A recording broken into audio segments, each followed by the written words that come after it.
This is the best of the Tory Lowe Show on 1017 The Truth and The Truth app. Catch the Tory Lowe Show every weekday from 1 p.m. to 4 p.m. This is an inside job. And hopefully the family call in. They're in an interview right now, so it's going to be on the news tonight. It's all over social media. The post went viral. I'll say this. There's a lot of people allegedly coming out and saying they was in the clubs at a young age, like before 21. This is what they were saying. Like, a lot of people, obviously, I missed it. I was a deacon in church. So I was in church, my 15, 16, 17, 18, 19, 20. And then I went off to school. Then I went out in Iowa. So I didn't really go out to a club until I really got like 23 or 22, 23. So I don't know what it is to be sneaking in clubs at a young age. That's all I'm saying. So this is a huge thing that's going on. And no matter what side you're on, I'll say this. I left grandma's house at 17. I didn't leave and go into no club area. I didn't do nothing like that. But I left grandma's house and went off and did my own thing. I got married at 19, to my oldest son's mom. So when I was 19, I felt like I was grown. Well, okay. Well, we got some of the family members calling in. Once again, this is a story that's going viral right now on social media. And we got one of the family members that's calling in. I'm going to give y'all a little recap on what's going on. Hold on. Let me get to it. Now, I'm going to read this so y'all can get up to speed before we get the family member on. Hold on a second.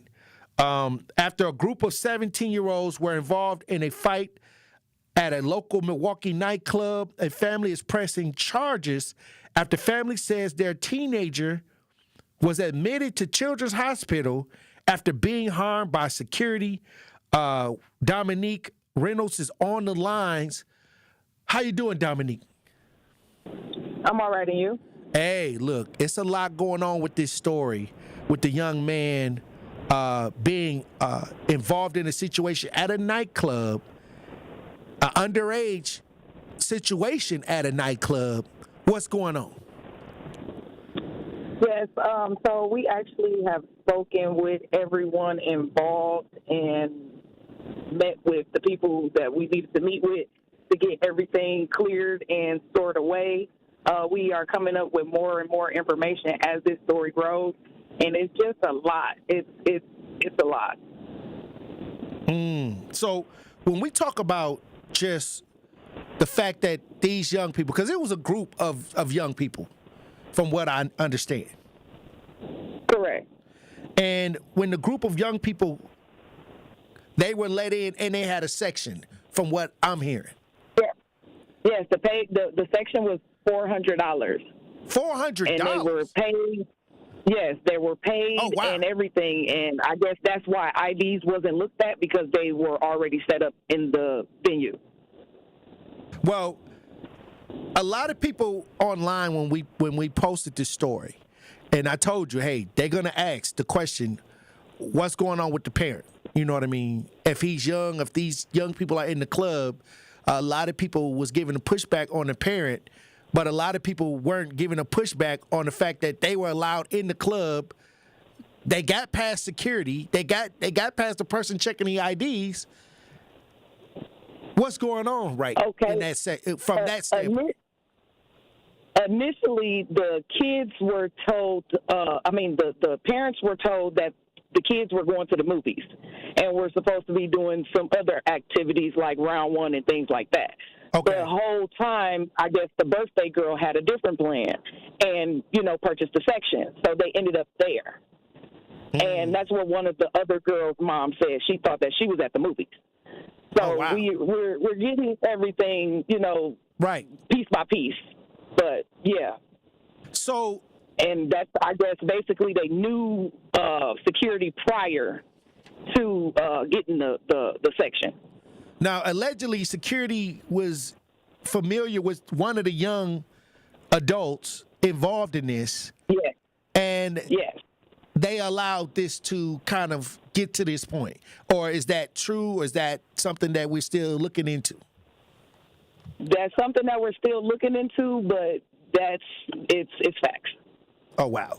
So where are we with the situation? How is the young man doing? He was at Children's Hospital being looked at. What were some of the things that you have taken note that have happened? How bad are the injuries? Who did it? How did that happen? It was, yeah, it was to the point where after he left the hospital, he did have to go to work and could not go to work due to this. He is embarrassed by this. He basically is stating that he had to deactivate his page and everything to keep his mental together because it is taking a toll on him. And he didn't think that it was going to, be this big or whatever. But, yeah, and he's not originally from here. Oh, wow. Have the family heard from the club, the nightclub, involved in this? Anybody from the nightclub? No, we haven't. We have not spoke with the nightclub. The nightclub has not spoke with anyone at this, particular time, as we were just told after our interview. Now, in the comments, I seen a news article of a previous situation with minors allegedly going into the establishment. Is this something that is a one-off, or does this establishment kind of has this type of reputation? I don't know. I'm seeing a lot of people coming forward saying that basically this is not uncommon. Basically, yes, this is where the $80 came in last month, February 28th, I believe. Yeah, they were in the facility then. Oh, wow. So yeah, and we also had another story where a 17-year-old girl actually left the bar and got in her vehicle and ran over a security guard before there as well. Really? So yeah, it's a lot of different. Yes, there's a lot of different things coming about, and pool parties. Minors naked in the back. Outside during the summer. All type of different things have been going on in this club. Yeah. I actually had another family member that was involved in that, but it didn't go, the way it was supposed to go. Some other things happened, so. Well, since I made the post, and since the post went viral, the media has reached out, and also one of the bouncers from the club reached out. I think I, spoke to you about that. A lot of people are saying that there's other sides to the story, but how do a group of young people get into a nightclub in a section with bottles? It should have never occurred. It should have never occurred because there's rules and protocol and regulations for each club here in Milwaukee, Wisconsin, and all over the world, to where you have to be 21 and you have to show identification. Oh, wow. I don't step nowhere and no one doesn't check my ID. I get checked all the time. So, right. And they look like kids. Why weren't they checked? Even though they had a section, why ID still wasn't checked? Now, do you know why the fight started? Was it anything that the young people was doing? Was it anything that security was doing?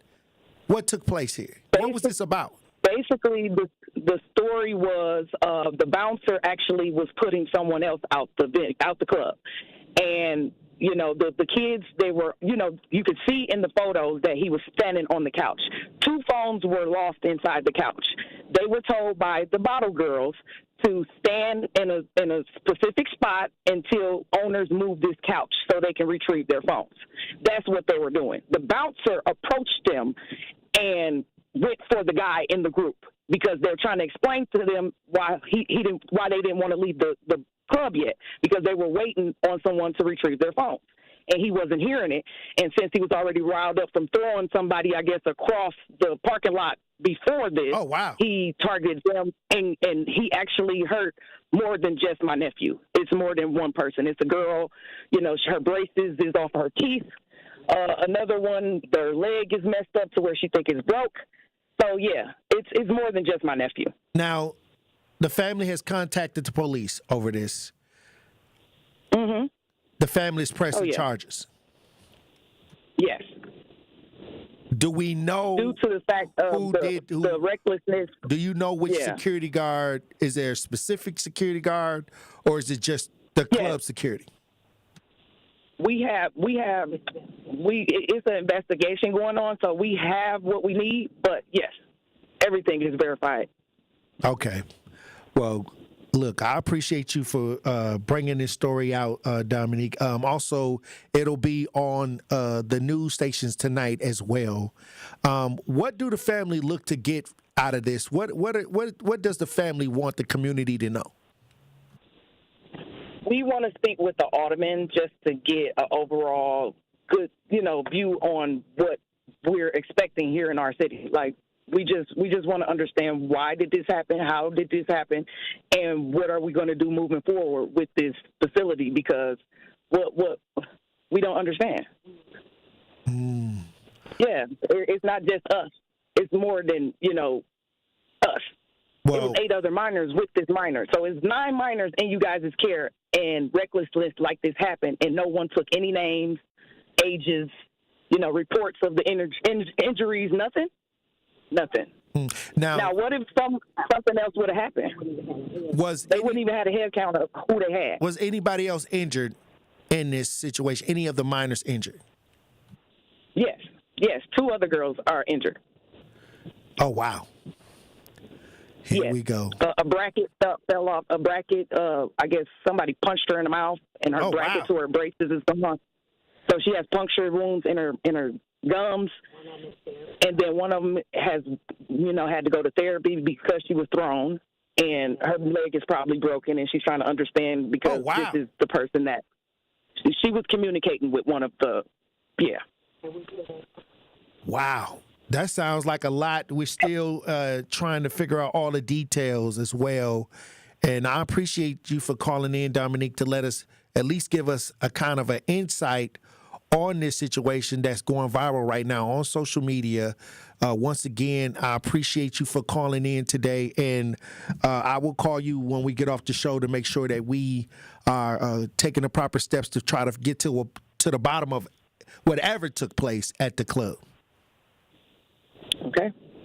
I appreciate you for tapping in. He said, I asked him, he reached out to me, and he said that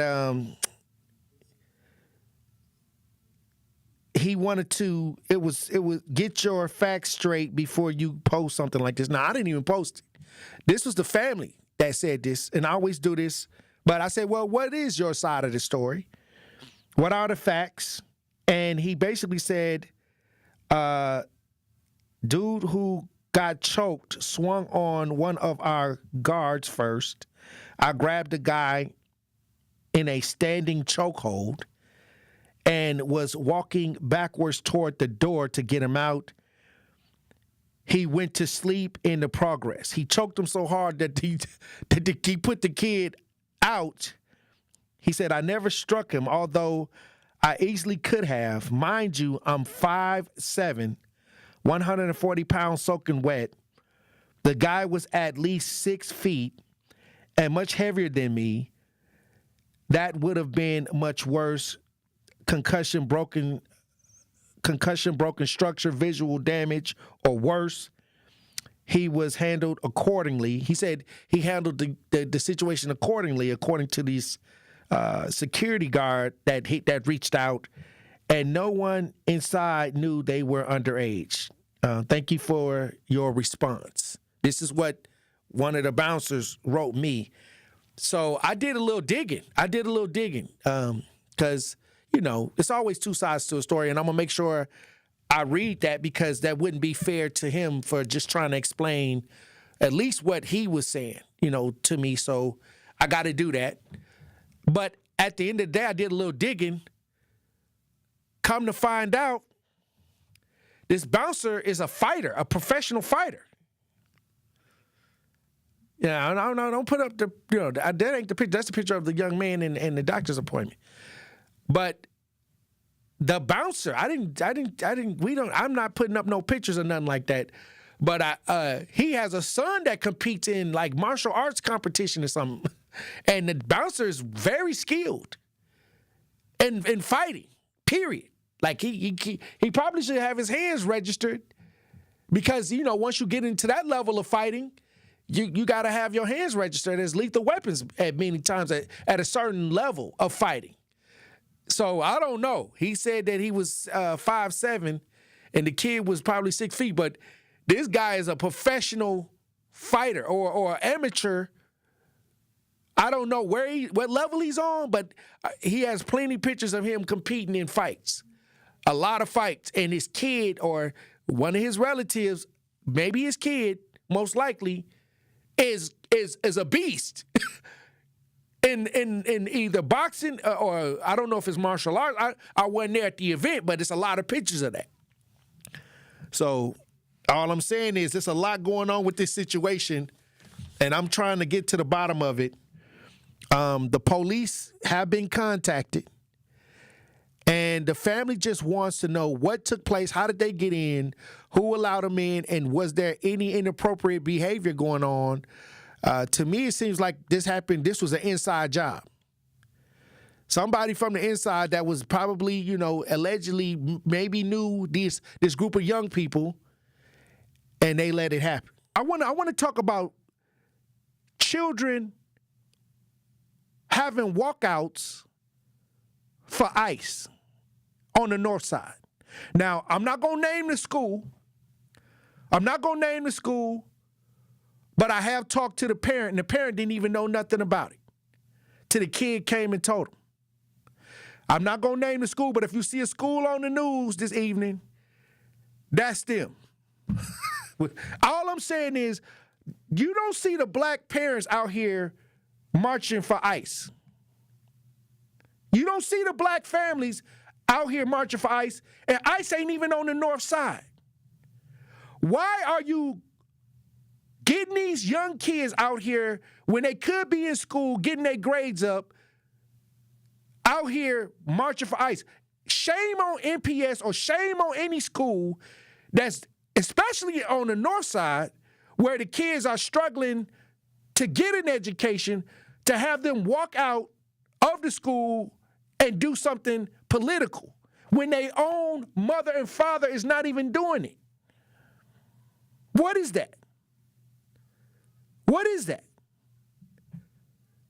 I just found out that a parent that I knew found out that the child got a permission slip to do a walk out of the school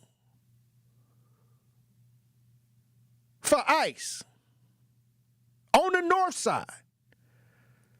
Shouldn't the protest be in the south side where the ICE is at? Shouldn't the high schools and the elementary schools on the south side get their kids organized to get out there and walk for ICE? That would make more sense to me. That would make more sense to me. Now, this is my take. I don't believe that NPS, they have a lot of issues with funding. They got a lot of issues with teachers and students and staff right now.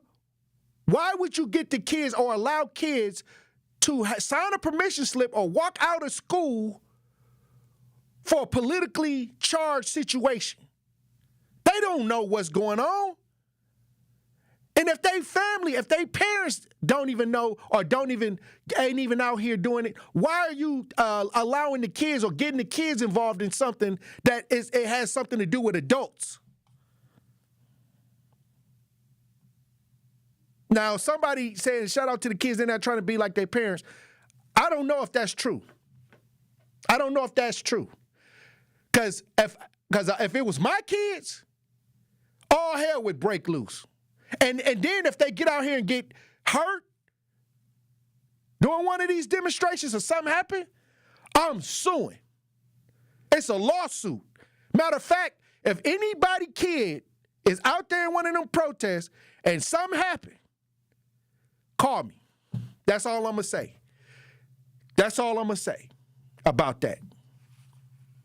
I'm not going to say what school it was or what school is doing this, but I got a problem. And now, if the parents is out here and this is what they're doing, they need to do that on a Saturday. Some of these kids is behind in reading and math. All right. I don't believe that kids should even get involved in political ideas until they old enough to understand what's really going on. That's how I feel about it. You let your kids go out there and do it. You don't do it in the school. If you feel like kids can get involved, you get your kids in your car and drive them over to a protest then.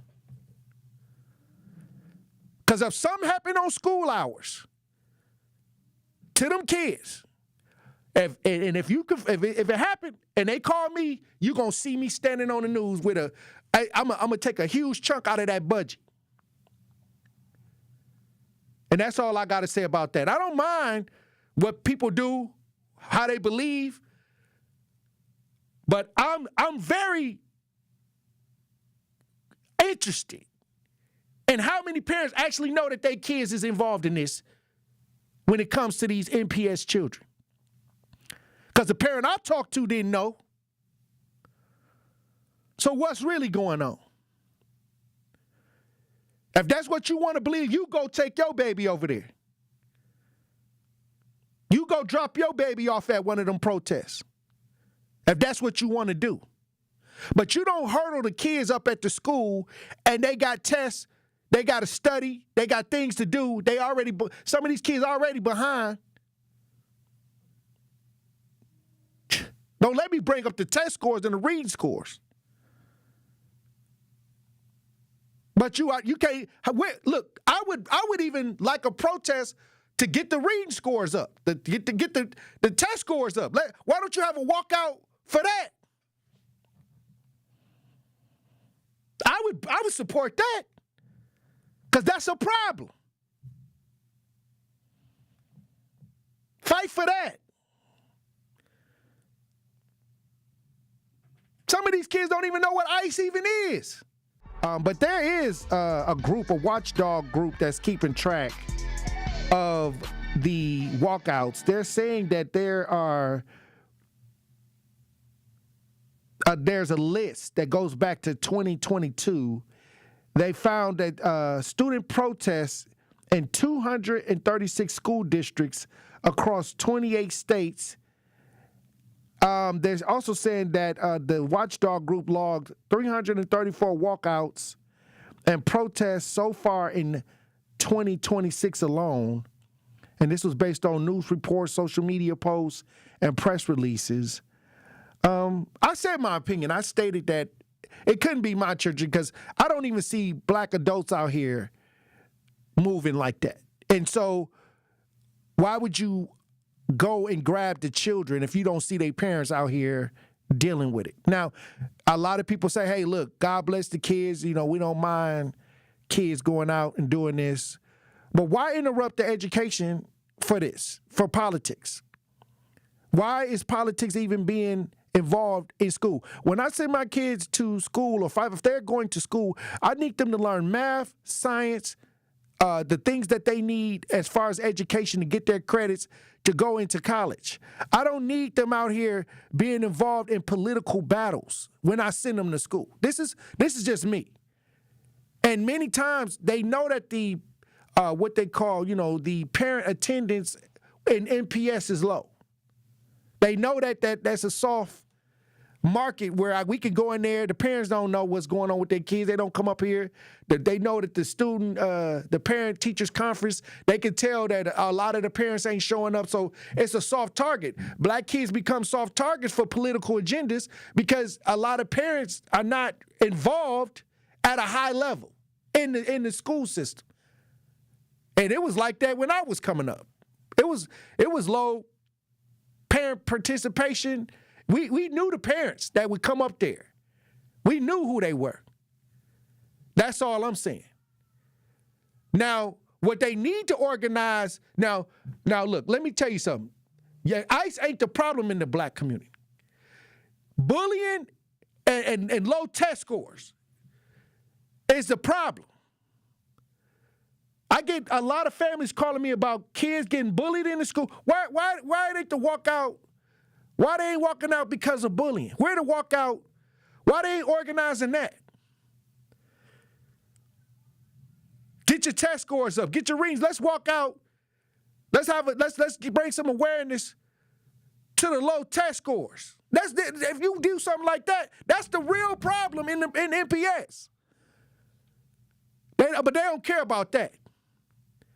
You ain't gonna see no protest about that. Now if my kid came to say I'm finna walk out to school because there's too much bullying going on, kids is taking their own lives. Kids is afraid to come to school. Kids is afraid to get on the school bus because they getting beat up and bullied. I'll be for that. I'm definitely for it.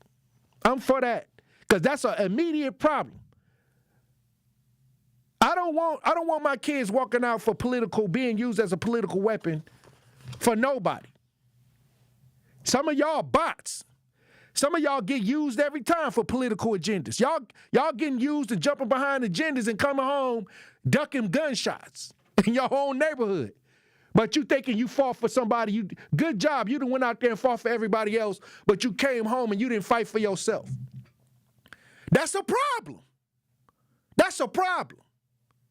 And like I said, if anybody got their kids out there and they didn't sign no permission slip or nothing like that, and they didn't know, because the parent I talked to didn't even know this was going on. So I want to know what the permission slip. I was trying to get a hold of the what they used to sign. If the kids do walk out, what if they get something happen? Did they sign a waiver?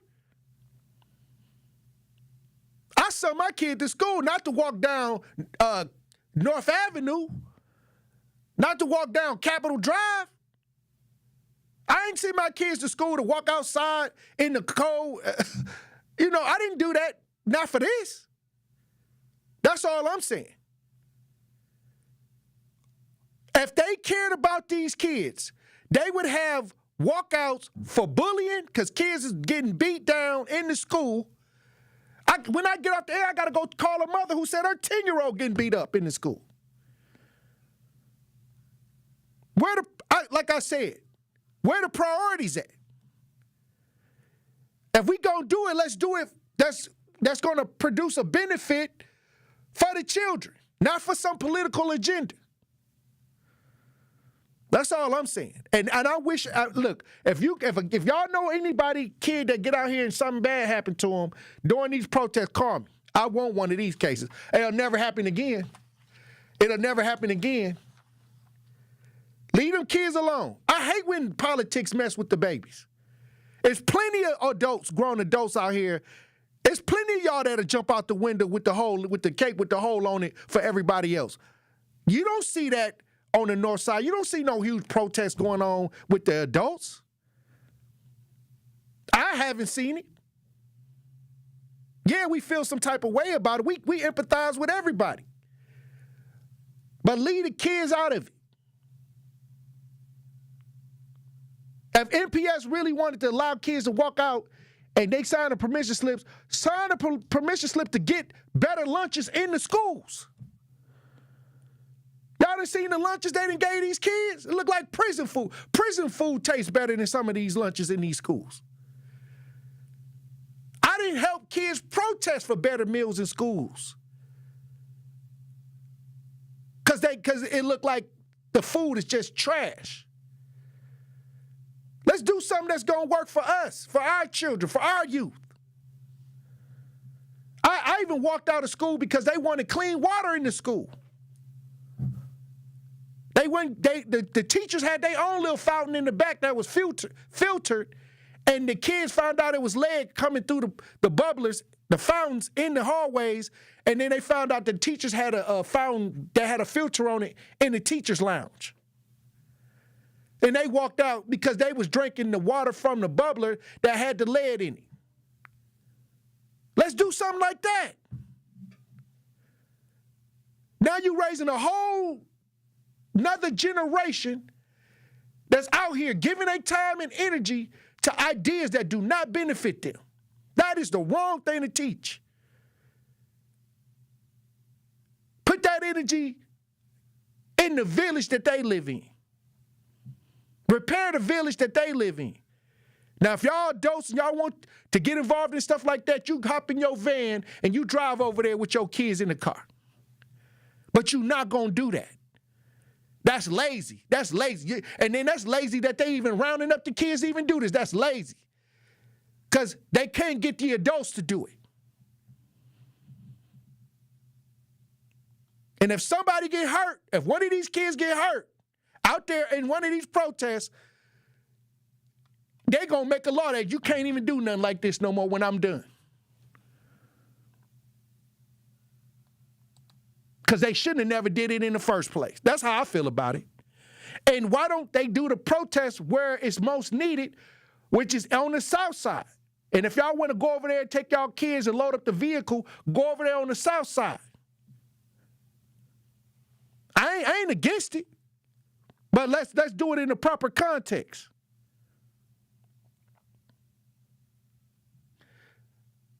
White Widow in the chat says, please, half of them kids just saw it out to get out of class. I agree. Hey, we don't have to go to school. Sign me up. Once again, fighting for undocumented ideas, and they paperwork ain't even right. They in school and they grades ain't, they need to work on their makeup assignments. They behind a little bit. They can use that day to make up. Take a day to say, hey, look, we gonna have every kid in here make up their assignments. Let's do something like that. Let's try to make direct the energy more toward the betterment of the kids in MPS. This rubbed me the wrong way, especially when the parents said that they didn't even know this was even going on. I said, what? What? I need to see the permission slip. Did they say, sometimes when they have you sign permission slips, you waive the rights. If something bad happened, they say that you signed this and they not responsible. So who signed that? Who signed that permission slip? I wouldn't. Most of the time, it's like you're not going to sue the water park when the kid goes, you know what I mean? Not, they're going to potentially get hit by a car because they're protesting. Well, look, when you go to the water park, I brought my kids to the water park. So I'm going to accept all responsibility if that's the case, because I want to take my family here. I didn't drop my kids off at school to do nothing like this. Josh in the chat says, it's hard to instill education in kids when these parents don't have an education. The blind leading the blind. These kids learning bullying tactics by their first bullies, their parents. Oh, wow. Saying the parents was their first bullies. Thank God they got an advocate that's on the air. Because other people, if you don't know, if you ain't getting calls and seeing where the alarm's at, then you won't know. You just going to keep your conversation mainstream. I said, if you're going to do it, let's do it right. These black children ain't worried about ICE. They worried about being bullied, kids punching them in the face while they trying to get an education. We got Mohammed on the lines. How you doing, Mohammed? Blessings, brother. I'm good. Was just listening to what you were talking about, and I feel like we're missing a big picture of the other side of things. Now, we have to go back to, the civil rights movement, all that. The main individuals that had that time to protest and put together those things were always students, whether that be out of college, down to high school with students. And, I know you said using them politically and this and that, but however, that's a response to what's going on in this country. If George Floyd was a different color, you telling me you would have had zero interest in that situation? Well, we had a shooting up there in Minnesota recently, and it wasn't George Floyd. So that's the answer right there. I know. The answer is no. George Floyd had people of all colors, stepping out, protesting this and that. And the other side of that was, instead of saying Black Lives Matter or just saying George Floyd lives matter, well, all lives matter. well, oh, this is taken away from my students and shouldn't have to be involved in this protest. And that wasn't the right approach to that. And what's been going on in this country with ICE, and if it does come here, I mean, that's completely understandable, and it does affect all of us. So you stick the kids out there. Where the growth that look like me and you. Hold on. What I'm saying is, I wouldn't let my son do anything until he had the proper understanding of what he was getting himself into. I'm not for the sacrificing my baby for nothing out here. If I'm old enough to understand what's going on, and then I'll get out here, and even if he was in college, I would believe that he was old enough to understand what he was getting himself into. But is that a sacrifice, or if anything, that's a huge educational tool? Think of how many young politicians or advocates that are excited by this. This might be the best education they got all year. You know what the education that I taught my babies? I said, if you see somebody getting bullied in the school, you advocate for that kid. Start there. And we're also missing the root cause of all of this. All I'm saying is, however, it's better energy could be placed, and they could be more effective if it's directed in the right way. If it's directed in the right, what do you mean directed in the right way? Yeah, where they can actually understand that what their actions are doing and helping others. And I think that all these kids, if they want to advocate, if they want to protest, they need to protest against kids getting bullied in these schools. Start right there. That's their constituents. Mm-hmm. That's somebody that they see being harmed, and they could do something about that because that's their peers, and educate that way. So I think bullying. What you say? This is the highest level of bullying. No, but what I'm saying is, let us then you go out there and do something about it. You're an adult. You go out there. Why don't we go out there? Anytime adults get involved in something, that's fine. I'm not against what they're doing as adults, regardless if you're for it or against it. It's a great education, I believe. And a great education is to show your kids how to repair their own village. That's a great education. Like this is a village thing. No, what I'm saying is their peers, it's so much going on with NPS, they just had the superintendent in the private meeting. So what I'm saying is show them things that they can fix immediately, and then as they grow into adults, they'll be better have a better understanding of what they need to do. Now, when you sticking for political agendas out here, and the adults ain't out here, you don't see a bunch of black people walking around here, but you see their kids walking around here, that's a problem. Ain't no other race gonna let that happen. It is, but you no, they ain't. Who organizing? To the divide. Who organizing this? Who organizing this? You added to the divide. No, you added to the divide. Man, you talk about how the Democrats let me tell you something. You added to the divide because you're teaching your people. You're teaching your people to do the wrong thing, to put their energy. No, I'm not. I don't even mess with the right wing. They don't even mess with me. I don't even talk to them. If it was Biden doing all this, you would be speaking on it. But because it's Trump and you always run a cover for him. Let me tell you something. I ain't cover for Trump. See, this is what you're trying to do. You COINTELPRO. You COINTELPRO, brother. It ain't got nothing to do with nothing. I'm an advocate. I don't call nobody. It's me. It's Tory Lowe. I do what I want to do, and I do what I feel like doing. I can do whatever I feel like doing, and I'm telling you, you need to raise your kids in a space where their energy can benefit themselves and make sure that they're understanding and have the knowledge on how to proceed. Period. And you say, I'm a part of the divide? Who sent you? Who sent you to call in, bro? You crazy.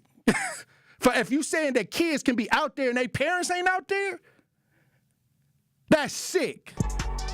And there's a meeting, a special board meeting, special, at 5 p.m. today. And I don't know. I just want y'all to hear the details. This is an action on the request to consider performance evaluation goals of the superintendent of schools. An action on a request to retire to a closed session to consider performance evaluation goals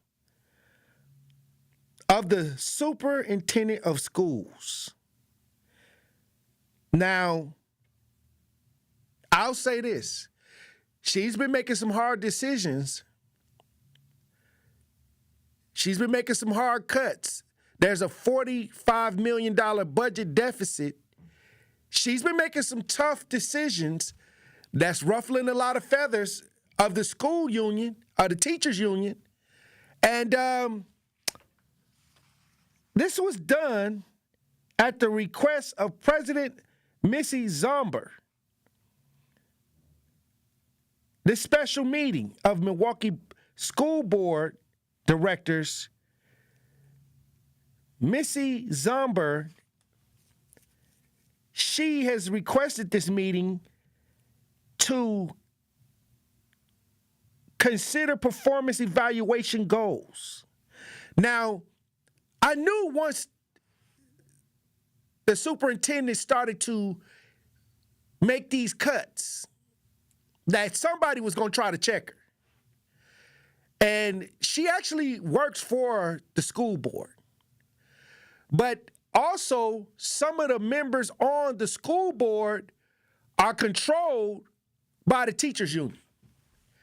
And if the teachers union is upset, and this is just me, and this is my opinion, if the teachers union is upset with what's going on with the superintendent, they gonna pull some strings to get her in a situation with the school board, which largely the teachers union controls. Some of those school board directors that had the approval of the teachers union. So I believe it's something going on here where they trying to check or trying to get some checks and balances on the new superintendent. This is just my opinion. Because after I saw that news article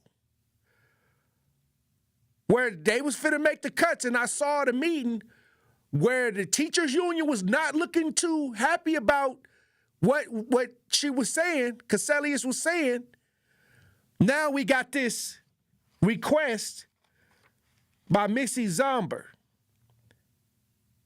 a special meeting of the Milwaukee School Board directors. And this is a closed session. And they're trying to consider performance evaluation. What is your performance evaluation goal? You out of control. How you doing this? How do you come up with these ideas? Performance evaluation. We got to evaluate your performance so far. Checks and balance. Okay, I'm wondering, did y'all see this? I wonder, am I the only one that's seeing this?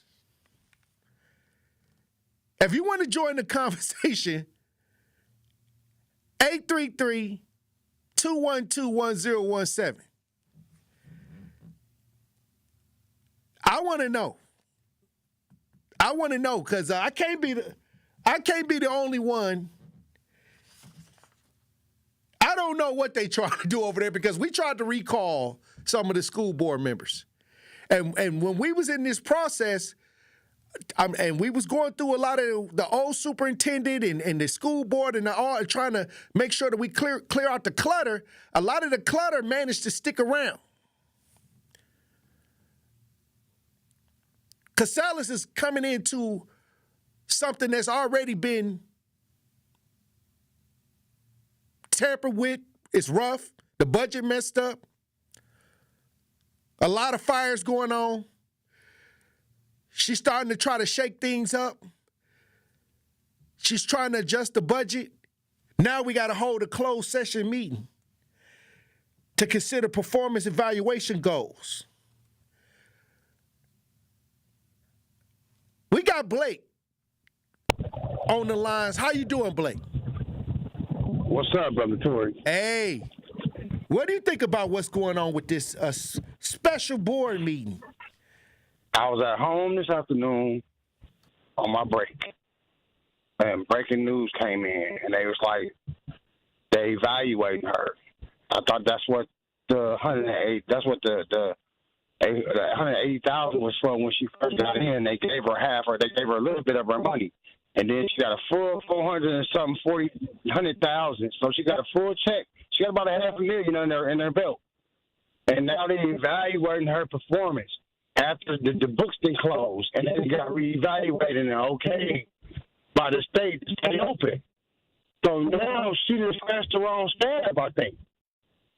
And they trying to get rid of her before they find out. Before somebody, if you notice, everybody once a week since the Epstein files and hit, everybody that don't want it, that got something to do with it, they're bowing out gracefully. MPS, they are corporate thugs. I used to be on the policy council. We used to deal with $8.6 million a year down to the T for 10 years, and they sent me on the policy council trip to the 24th annual teachers conference. And I was a pimp. And they put me on private jet, they per diem, and all that. So money is there to be given to people that don't deserve it. I deserve mine because I was a parent on the policy council, and they saw my light. Moving forward, all my kids are students. They from MPS. That's cool and handy. But now, man, if it's like this, why would you call her in, knowing her record, but then she's coming in making a difference, and then she's doing a great job? They were just praising her, and then they just asked for this $46 million. I'm telling you, they do stuff within the lines to get the bread, and then they were just like the president. They threw us in the line to get what they need to get for themselves, then they gone. So either she's trying to out herself, or she just cussed the wrong scab, G, and they in their business, and they trying to get out. They trying to get rid of her. Either she's doing too good a job, or she's not doing the right job, or she's not doing what she was told. I don't know. It's just, it's Milwaukee politics. It can get tricky. It can turn kangaroo on you. And I'll say this. I just said that I'm actually shocked that she was actually making the tough decisions instead of kicking the can down the road. A lot of people would have kicked the can down the road and tried to, save faces while the school system was continuing to plunge in debt. She actually decided to make the hard cuts, told vice principals that, hey, we may cut some of those jobs, but you could come back as a teacher in the classroom. I mean, the teachers union did not like that. I already knew they didn't like that. They showed clips of the meeting where they was disgruntled with a lot of the decisions that she was making, and now we got the special board meeting. This just me. Somebody got a little bit more information than I do. You feel free to call in 833-212-1017. I'm just talking about the overall. What I'm looking at. I'm not in the inside. I don't got the inside scoop. I'm just looking at it from the outside in. I pick and choose my battles with MPS. I pick and choose enough battles with MPS, but I'm not going to say that I'm in some exclusive situation where I got the inside scoop what they about to do tonight. I'm just talking about the fact that just recently on the news, there was a lot of conversation about a lot of people getting cut.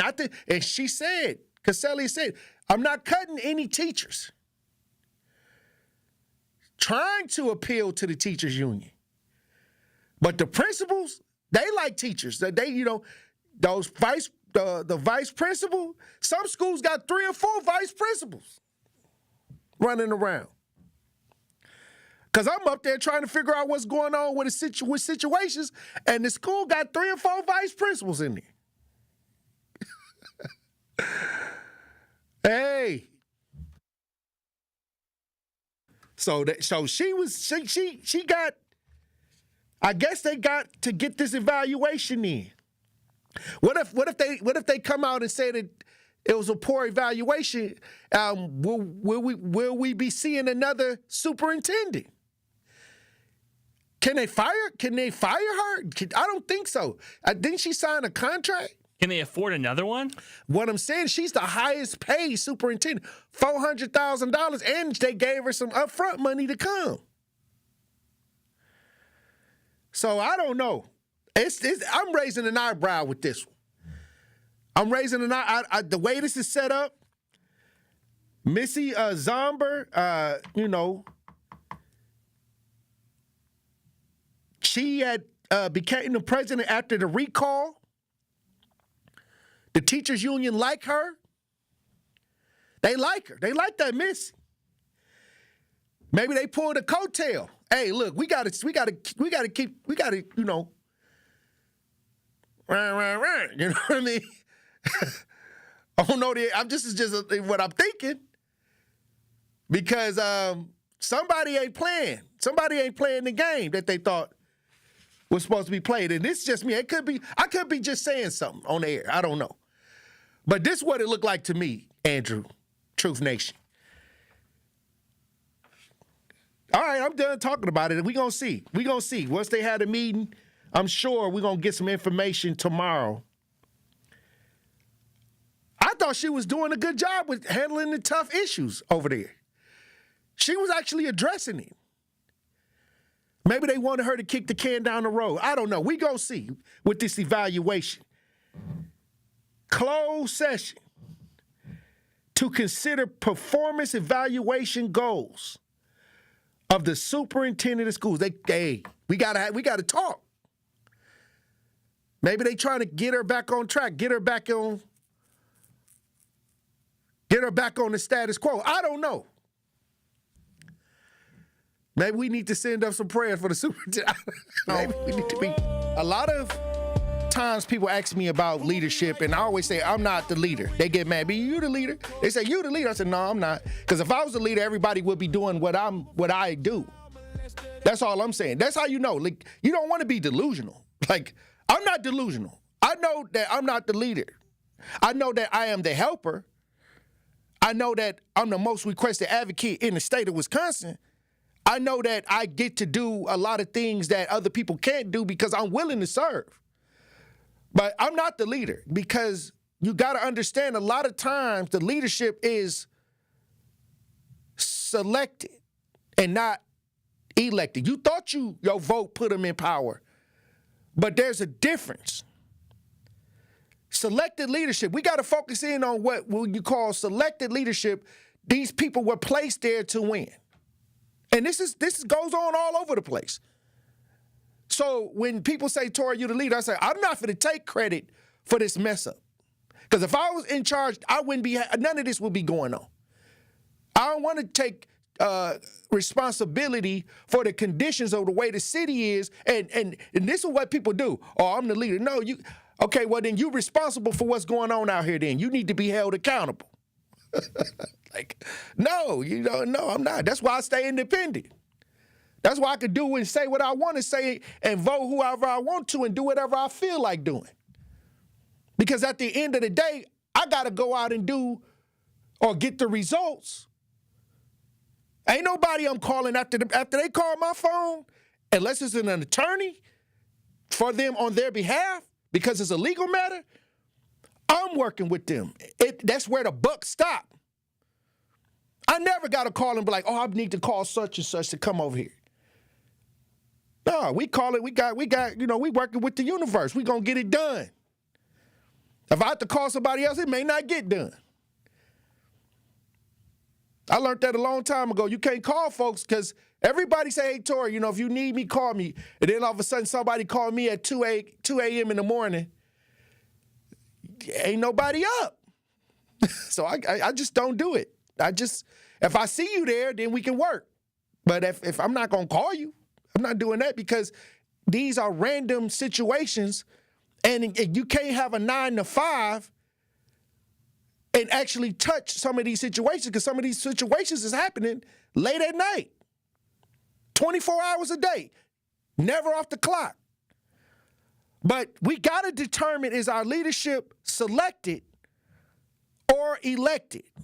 Now, you got to understand, I'm going to tell you the signs of leadership that's selected and not truly elected. You thinking you elected because you went to the voting booth and they became the person that they kind of coached you in like fight night. You went up there and you paid, or you went and dropped your vote in there. But no, they actually predicted this. They could predict it due to the selections. And these are the things you need to look for. These are some of the things you need to look for. If you want to know if your leadership is selected. Signs the leadership is selected.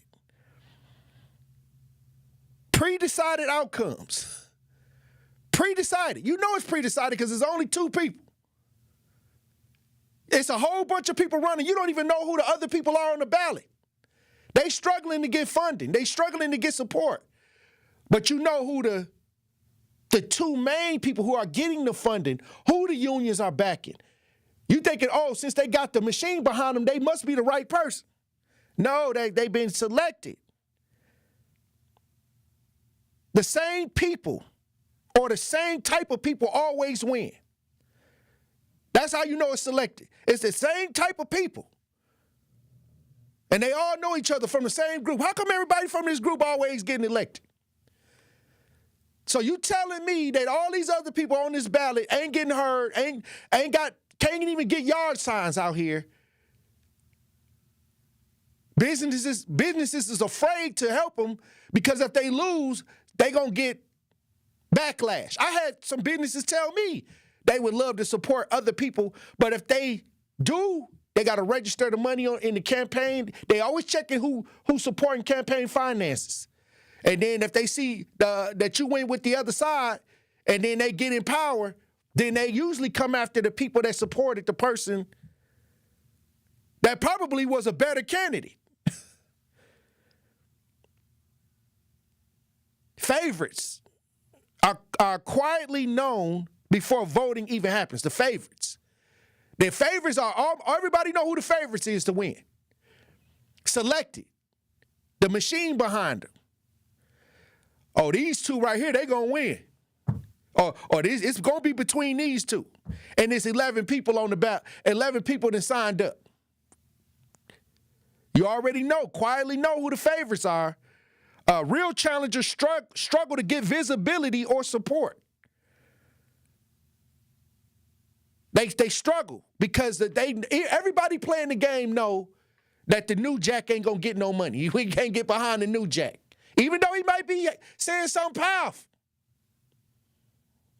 They don't want to get caught up in the swirl. They know that the machine, they got to get in where they fit in. They got to get in with the big boys, cause you a little pup. You still need to grow a little bit. Maybe you need to go kiss the butt of the establishment and if they let you in, we'll vote for you. Kiss the ring. Understand what I'm saying? Selected. Limited or controlled choices. Only certain candidates are allowed to run. We seen that when Verona Swanigan was running for DA. She was a Democrat. But they, a lot of the Democrat leadership went with Chisholm. We could have had our first black woman DA in the city of Milwaukee with attorney Verona Swanigan. But even the Democratic Party went against her. We seen it again with Lena Taylor when she was trying to run for mayor, when she put her name in the hat. Now she a judge somewhere off to the side. She said, forget y'all. I mean, she gonna help y'all in another way. But you seen how the machine turned against Lena Taylor.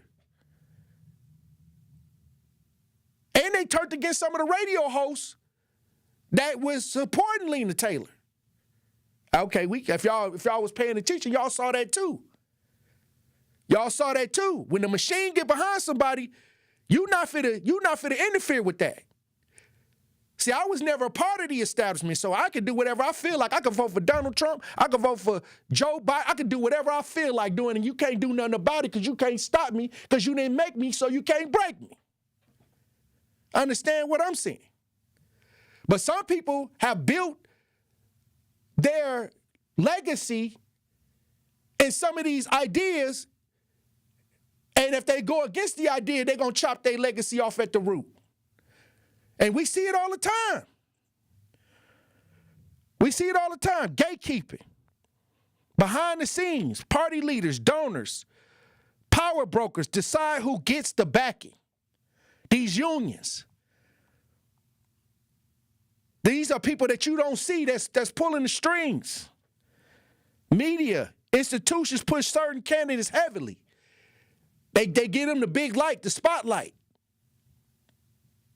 They don't give the little dog on, that's trying to get in the game the spotlight. They try to find the big dogs and put their name all over the paper. Endorsements. They don't get the big endorsements. Understand what I'm saying? Low transparency. They ain't transparent. The selected leadership ain't never transparent. Low transparency. Like the police. When it's you, they're going to show the video. When it's them, you may not never see the video. Low transparency. Decisions happen in private rooms, not in public meetings. When you see something in the public, it's orchestrated.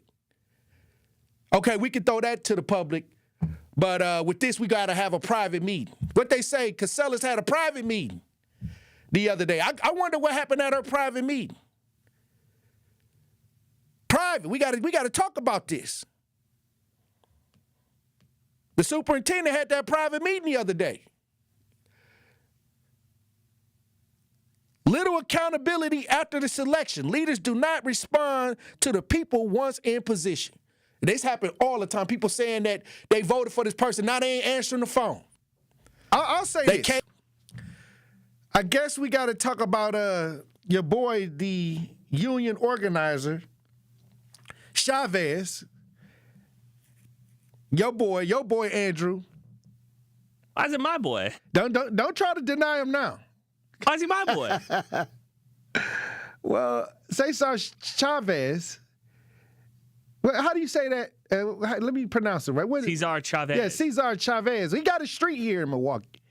And so Elizabeth Brown sent me this journal article yesterday. And I was reading it, and I was, they said he was messing with little girls, and he's dead. He is dead. Like, okay, I'll say this. Don't y'all believe in Judgment Day? Like, if he did this, whatever he did, he's dead. So if y'all believe in Judgment Day, he gotta be judged by it. He gotta be judged by it. And he's not here to defend himself. He's not here to get a PR team together to defend himself. So, but it is some people that kind of already knew kind of some of the talk that was going on about him. They said the New York Times did an investigation into Chavez, and I'll say this. He's not here to talk about it. Do we have the girls that have been affected? They should be still here. So is that something that's coming out where the girls that have been affected negatively by this, Andrew, is it the girls or any of the victims have made statements? Yes, all the women were in their teens, allegedly, early when he committed these acts, and now they're all in their 40s and 50s. Right. They should be still around, right? Yes. Okay, so I want to hear a surviving Cesar Chavez. I want to see the survival. Let the documentary come out. I want to hear what the victims got to say. I want do them up like they did Diddy and R. Kelly and Bill Cosby. Why sometimes after somebody passes away, a public figure, all of a sudden they try to, come around with the bad news on the bottom at the end of his. He ain't even here no more. Why didn't they tell us why he was trying to get the unions up? Why he was fasting? Why he was didn't he fast for the unions or something like that? Wasn't he trying to get the unions started up and he went on like this huge fast? Yeah, I think so. Yeah, what I'm saying is when he was fasting and doing all of that, why nobody didn't speak out? I'm just saying. So I talked to a lot of my friends, Tory, who were in the Hispanic community, both in South Texas and then in California, where a lot of the labor movements were kind of taking place. Right. And it's funny because they all don't like it. Like, everybody in that community, from my conversations, hated him from the jump. They felt like he co-opted the movement. Right. They felt like this wasn't his movement to kind of do, that he mansplained a lot of it, that he kind of became the face of a larger thing. And also, these allegations have been around in that community since the late or early 90s. I'll say this. I think that when you talk about the leaders that we have come to know. We only got the marketing side. We don't know what they do when they step away from the press release. You know, when they lead the marches, so they got these great causes. We only know that part of them. So sometimes we're shocked when we hear how they was behind closed doors, or when they was away from the spotlight, or when they was around their friends and things like that. Like a lot of stuff came out about MLK. You know, even in that last movie, they hinted that he stepped outside the marriage. And now you got people coming forward saying it was other things going on with Dr. Martin Luther King, and comparing some of his activities to P. Diddy. Yeah, I mean, that's what I mean. You know what? Why didn't you say this when he was alive? You didn't even say it to his face. That's all I'm saying. Like, and if they did these things, that's horrible. That's terrible. But here we go on the back end. Once we got the streets, they got streets named after these people. They got all these accolades, Nobel Peace Prize, Martin Luther King, like all these things. But now we get in the dark side, and all of a sudden people are now saying, okay, this is how I feel about this person. Do you think it takes away from the impact? It's already done. No, I don't. I think that their impact is already, whatever their change was, it already took effect. It's already there. You can't undo their movements. Whether you like them or not, a lot of people think these people had inside backing from CIA or well-funded ideas in the background, that they were selected. A lot of people feel like these leaders were selected. And I believe it. I believe that it's some truth to a lot of this. If you listen to the people who was there and listen to them tell the story outside of the mainstream narrative that we got, they question a lot of the leadership. And there was a poll that was taken about some of the things that Martin Luther King did during that time. And the majority of the churches, and I'm only talking about Martin Luther King because I'm black, this is a huge figure. I don't know Cesar Chavez, and I don't know what he benefited my culture or my people. So that's for his people and his culture to try to figure out. What I'm saying is they should have tried to bring this to the light if they knew this when he was making his mark. But I heard comparisons with Martin Luther King. All I'm saying is, why don't we just make sure that we don't repeat the past? Why don't we make sure that we don't repeat and make the adjustments? Now, a lot of our leadership, I talked about it the other day, a lot of the leadership was selected. So that goes beyond politics. We don't know that part. But a lot of our leadership was put in place to get in front of the situations so the gatekeepers can control the narrative. And about time we find out, they dead and gone. So that's what's happening. I tried to tell y'all yesterday, y'all need to understand what selected mean and elected mean. Y'all need to go back and watch the show from yesterday. Because I think that when we see prominent figures and they're able to get in certain rooms, they got to have certain backing. You got to have the power brokers to be behind you to do that. And I'm going to leave it right there, because if I say anything else, if I say what I really want to say, you know, they might zap the show from zapping. I want to go over to Los Angeles. It's a lot going on, but a man charged with taking the life of the pastor pushes for a quick death sentence. He took the pastor's life, and he's asking for a quick death sentence. If you watch this, we broadcast live. We got some audio and video on this. If you watch this, we broadcast live. Don't forget to hit that like and subscribe button. Let's listen. Annoyance over how long this court process is taking, now 10 months after he was arrested for killing New River pastor Bill Schaineman. Today, Sheaf claimed he has no mental health problems and is very aware of the consequences of his actions.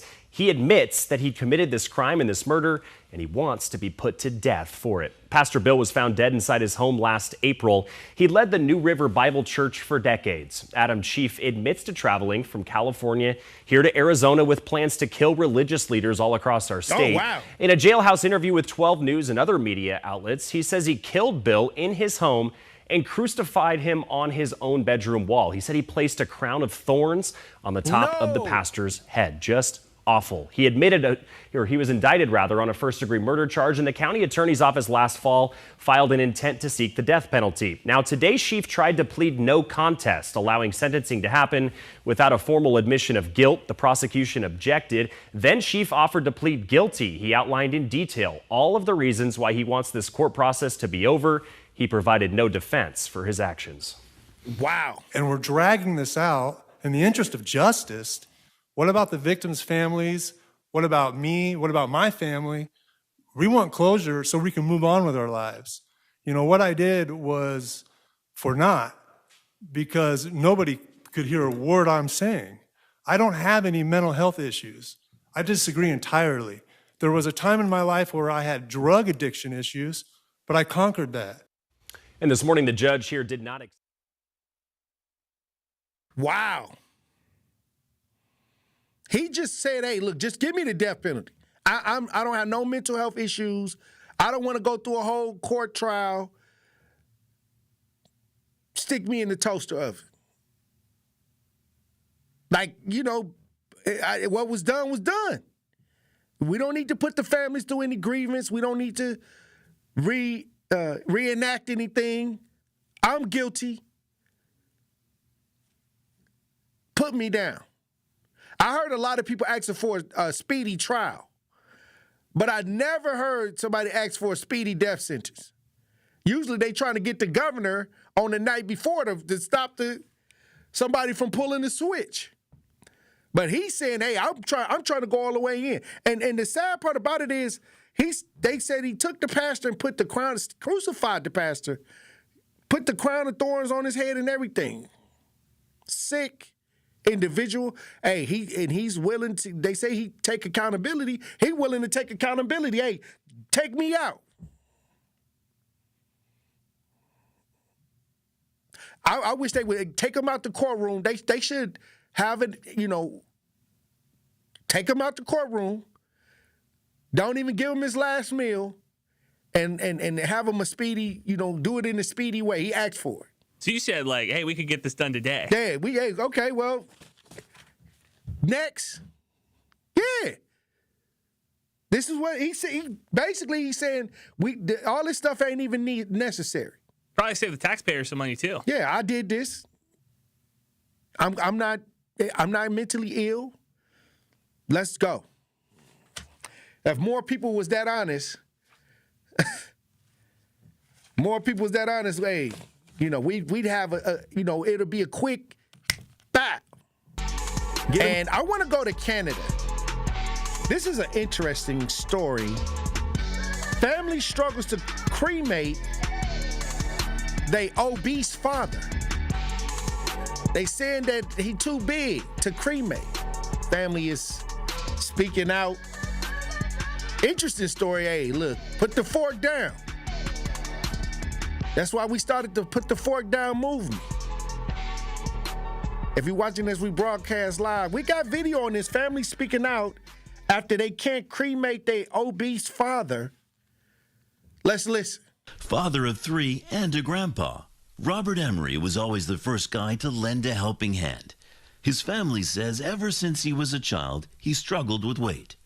The 60-year-old died February 20th, and since then, his daughter has been trying to find a facility to have him cremated. There is a lot of logistics with a man that size. So I assumed there would be some issues. Just not this many issues. Home is in Kelowna, and there is not a company in town that can handle someone of his weight. Morgan Emery was in touch with several funeral homes, nothing. And at one point, it looked like the closest capable crematorium was in Nanaimo. At this point, I'm distraught. I don't know where my dad's going to end up. I don't know how this is going to happen because burial was not an option for our family. When Emery died, he weighed 715 pounds. So this is an unusual situation, and the family knows that. But his daughter argues many people struggle with weight, and she's calling on the BC government to change regulations, requiring facilities to handle larger bodies. She wants her dad cremated with dignity near home and family. My family is not the only family that has obesity that runs in the family, has the courage to speak out about it because it's such a hush-hush topic. I don't care that it... All right, well, here we go. A sad situation where 700 pounds. They was trying to get him cremated. I guess they're trying to push now to have like one of those cremation machines to be able to fit up to 700 pounds, I guess, for cremation. I don't know. I don't know what I think about this. You know, it's like, what is the average size? Is it a standard size? I thought that they was able to do anybody, cremate anybody. I guess that's discrimination against weight. Andrew, look this up to see what the size or what is this, the size that the standard of cremation? Is there a standard or they just never thought about it? They never, what if they would have turned them sideways? Sometimes you ain't got to always go in there laying on your back. Maybe they had to turn him sideways. So it's 200 cubic inches for every pound of body weight. Mm-hmm. So it would have to be 14,000 cubic inches, Tory, to fit that guy. Okay, that's like huge. Okay, so check this out. Like, this is a standard furnace. Yeah. And his size was so big that he was outside the standard idea for actually being cremated. See, I never thought that. I thought because it was one story where they was stuffing a lot of people in the cremation furnace and people weren't even getting the ashes from their family. So how are they stacking all of these bodies in there and then they can't fit one body in there? I'm just trying to figure that's not making any sense to me. Well, do you think that multiple bodies are smaller than this guy's one body? I seen them shows where they say my 600 pound, what is it, wife or something like that? Oh, okay, 600 pound life, and that's a lot. That's a lot of weight right there. But what I'm saying is, you would think that the cremation, people die every day, that they would, have the right size for everybody. It's not one size fit all. Okay, so I guess if you pushing 700 pounds, cremation might not be an option. I wonder what is the standard size for if you wanted to get buried, if you were 700. I thought you lose weight, like once they open you up, do the autopsy and things like that. You know what I'm saying? That you may be smaller. Here we go. Motor Elephant says, I guess size matters in this case. That's tough. Hey, look, this is why I say y'all got to eat healthy. And they also had an argument about people a certain size taking up a lot of seats on the plane. I don't know. See, these are the things that, when everybody is not going to be skinny. Everybody's not going to be skinny. And I'm not even, saying that you should be that big. Whatever. If it happens, a lot of things in life happen. But what I'm saying is, should society make accommodations for this?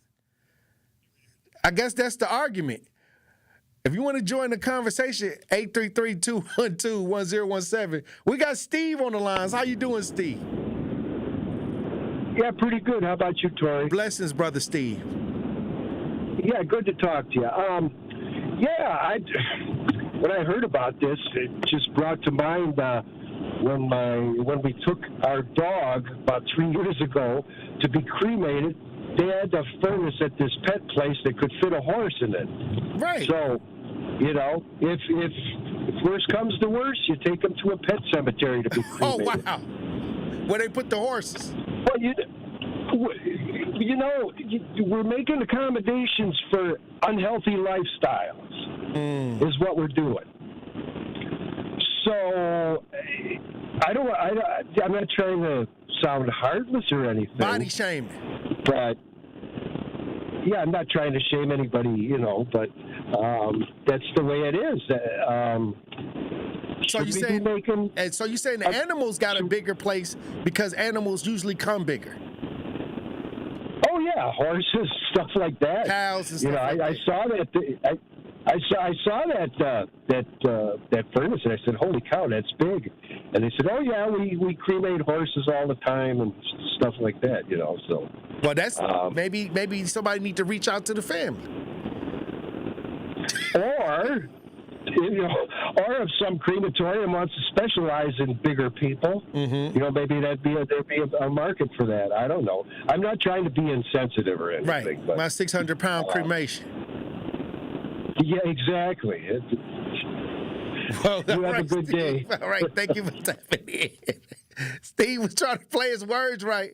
But, hey, he said he saw something that could probably fit. He came with solutions. He did come with a solution. Hey, go where they cremate the pets, where they do the horses and stuff. That was a good solution. I understand some people might be like, hey, but when push come to shove, you're just trying to get the ashes, right? At the end of the day, we just trying to get I wouldn't care. If I had somebody that was in this situation and they say, hey, look, we gotta, it's for animals, but we just trying to get to the ash part. We trying to get this wrapped up. We trying to get it cremated. My boy Nazir in studio. I gotta stand up for this. What's happening then? The Oscars, man. Hold on. Hey, it's finally here. Hey, everybody who's telling me last week or the past few months that Michael B. Jordan wasn't going to win over Timothy Chalamet? Hey, I like Timothy. Don't get it twisted. All right? But Michael B. Jordan, congratulations. Hey, give him a hand. Give him a round of applause. We knew this was going to happen. Hey. We knew this was going to happen. And I predicted this. You did. I predicted this. You did. You I know called why? this. Tell us why. Because I'll say this. Your boy, because you like, what's his name? I forgot his name. Timothy Chalamet. I love him. He yesterday's news now. Exactly. He said something about the arts. Yeah. And maybe he had a chance if he'd have kept his mouth closed. But he said something about the arts, and I knew it was a wrap. Man. Michael B. Jordan did a phenomenal job in Sinners. And this is the one thing I'll say about Sinners and the way he played his role. Yeah. He played a dual role, two twins, and he played them fighting each other. Man. Come on now, he played the twin fighting the twin.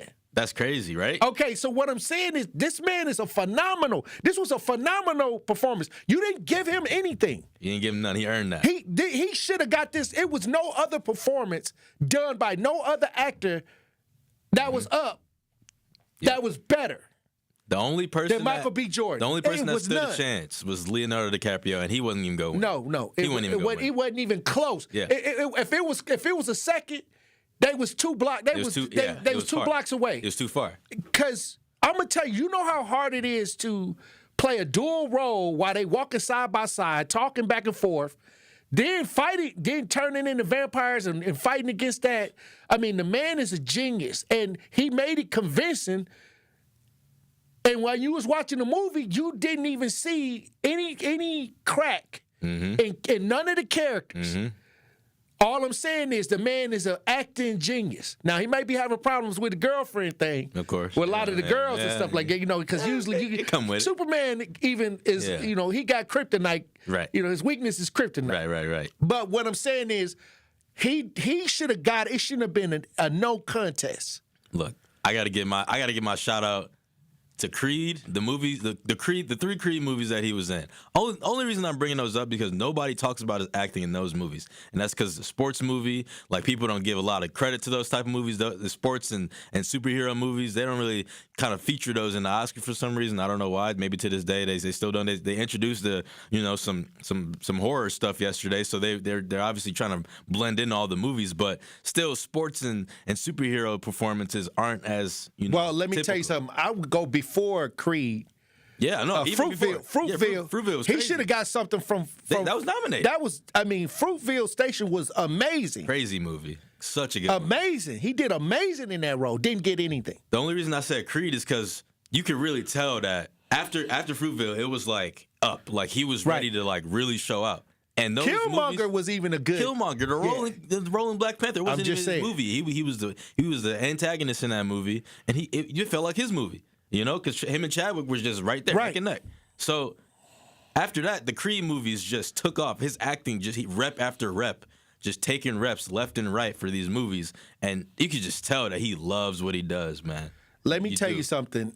When Charlemagne chimed in on this, so and I think we got some audio on this. So real quick, a little bit of background. So, you know, obviously back about a month ago at the BAFTA Awards, you know, this guy with Tourette's blurred out the N-word to him and Delroy on the stage. So, you know, that took probably a big margin of, you know, courage to not say something back, you know? So Charlemagne is saying that they paid this guy to do that so that they can win the Oscar. And he's saying, wow. Charlemagne said this blasphemous. Yes. And he's saying, like, Michael B. Jordan, he deserved the Oscar, but you can't tell me, he's telling me, you can't tell me that wasn't staged. And I'm like, all right, man, that's pushing. So here's the clip. You know, best thing that happened to Michael B. Jordan, the best thing that happened to Sinners was hiring that guy to say nigga at the BAFTAs. What a take. That was the best thing. That was the best PR. Just slow down for a second. I just want to give you a little chef's kiss right here. That was the best PR. Because now the Oscar's like, man, if we don't give it to him. You see what I'm saying? He changed the tide. You get the guy. The momentum was going with Timmy. It was going with Timmy. You get the plant to go there at the Tourette's joint. And that's why they probably left it in the edit, even though they cut out the other stuff. You see what I'm saying? Yells now out he wins nigga. the Oscar. I don't believe that they had anything to do with that. That's crazy. But Charlemagne just got $200 million from Netflix, and he gonna say whatever Hollywood or whoever pulling his strings tell him to say. Now, to me, that sounds like a straight bot comment that somebody would pay for somebody to do that. Now, he said that to dirty the moment up. Yeah. See, he didn't have to say that as a black man. Right. He didn't have to say that as a black man. He could have said what I said. That moment right there pushed this moment. Now he could have said that without having that they paid, and he could have been sarcastic because he was an intern with Wendy Williams who said a lot of outlandish. Very true, yeah. This is why that brand of talking is over with. Like, you can't no, that whole brand is dying out. That's why I say like a lot of that shock, conversation, like, you know, they losing their audience because they went over to Netflix. They no longer doing YouTube videos anymore. They got what he got, 200 million? Yeah, 200 million. Okay, so somebody written his mouth. Yeah. He don't own his words no more. Because if I give you 200 million, I'm gonna tell you exactly what to say, and I'm sure somebody put that bug in his ear. Won't you say this? Won't you say that? To kind of push the spike in the conversation. And this is all conversations is now. People just trying to push the spike by saying things that they should never say and disrespect. That's disrespectful to the movie Sinners. That's disrespectful to Michael B. Jordan. That's disrespectful to what actually took place. Right. And I know he could have been saying it in satire, but this ain't the right time for all of that. And that's why a lot of that talk that he doing, a lot of the things that they trying to do now, that's a dying form. It's a dying art form. You gotta stop. He gotta stop hating. First of all, I don't know what it be. He be saying some crazy stuff, man. Like all the time. Like I'll be hearing you can look up some meme clips of him just saying some crazy stuff at the wrong time. And this is one example. Like, first of all, why would you want to hire somebody to say that to you on national TV? And why would that's not even true? He said that just so we can have this conversation right here. Right, that's true. To pollute the magnitude of what just happened with Michael B. Jordan. I mean, did you hear the people screaming? Hey, can we get the video up of when they announced that he actually won? Look how long the cheers was. Everybody. This was a powerful moment, and just like Jay-Z when he stopped the Colin Kaepernick NFL protest, you know, they could pay a brother to come in and kind of cause confusion in the moment. Right. And that's what I call COINTELPRO. That's what it is. And so, why would you say something like that, knowing you got a huge platform, knowing that you got eyes on you, to say that Sinners paid somebody to do this? Now, like I said, I want to believe it was satire. Yeah. But that's why that brand of talk is dying out and it's slowly going into another direction where, it's being bought. A lot of these people getting these $200 million contracts, and they words don't even belong to them no more. They getting scripts, they reading scripts, and then that's how they making that money. They not gonna get nobody that's gonna really tell what's really going on. That kind of money. This is what you call bought and paid for. And look, like you were saying, when every time Michael B. Jordan's name got brought up, people were just clapped for a long time, and Andrew got the clip, he said. Yeah, we got the clip. Let's listen to what happened when Michael B. Jordan got that Oscar. Such a good super moment. Michael B. Jordan. You can feel it right now. Hey, made me feel proud. I had goosebumps. That's what I'm saying. This is a proud moment for for the black community, for black actors, for the black. For we talk about hope, we talk about encouragement. Yeah. We feel excited when we get things in these spaces, in these rare spaces.